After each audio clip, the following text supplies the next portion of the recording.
சக்கரங்க. சரிங்களா? ஸ்ரீ சக்கரம் இது ஒரு செல்வ செழிப்பை கொடுக்கும். ஸ்ரீ சக்கரம் பிரதிஷ்டை பண்ண கோயில்கள் காஞ்சிபுரம் காமாட்சி அம்மன் கோயில், அதே மாதிரி சங்கரன் கோவில்ல சங்கர நாராயணர் அங்க கோமதி அம்மாவோட கோயில்ல இருக்கு.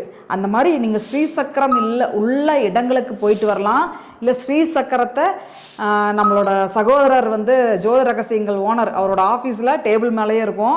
சரிங்களா? யார் வந்தாலும் இது தூக்கி வச்சிருவேன். எல்லாம் யார் பேசினாலுமே அவங்க டேபிளில் ஸ்ரீசக்கரம் இருக்கும். சரிங்களா? நல்ல ஒரு செல்வ செழிப்பை கொடுக்கும். இது இவங்களுக்கெல்லாம் நிறைய பேர் தெரிஞ்சிருக்கும். தெரியாதவங்க வாங்கி நீங்கள் இதை பயன்படுத்துங்க. சரிங்களா?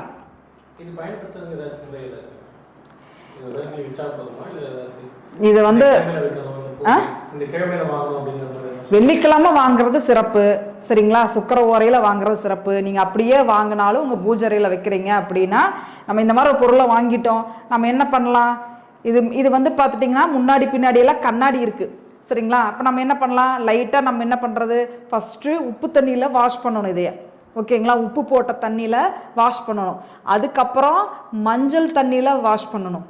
மூன்றாவதாக இளநீர், அப்படி இல்லைன்னா பசும்பால், அது மாதிரி நான் வாஷ் பண்ணிவிட்டு வெயிலில் கொஞ்சம் நேரம் வச்சுட்டு நீங்கள் வந்து ஒரு ஊதுபத்தி காமிச்சு உங்கள் பூஜரையில் வைக்கிறீங்க அப்படின்னா நல்ல ஒரு அதிர்வலையை உங்களுக்கு கண்டிப்பாக கொடுக்கும். ஏன்னா இது நிறையா பேர் கை தொட்டிருப்பாங்க. இது வாஷ் பண்ணக்கூடியது தான்.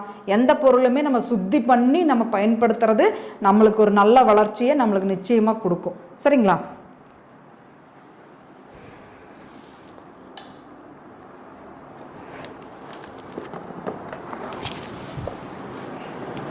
அடுத்தது பார்த்துட்டிங்கன்னா தேக்கு பெட்டி.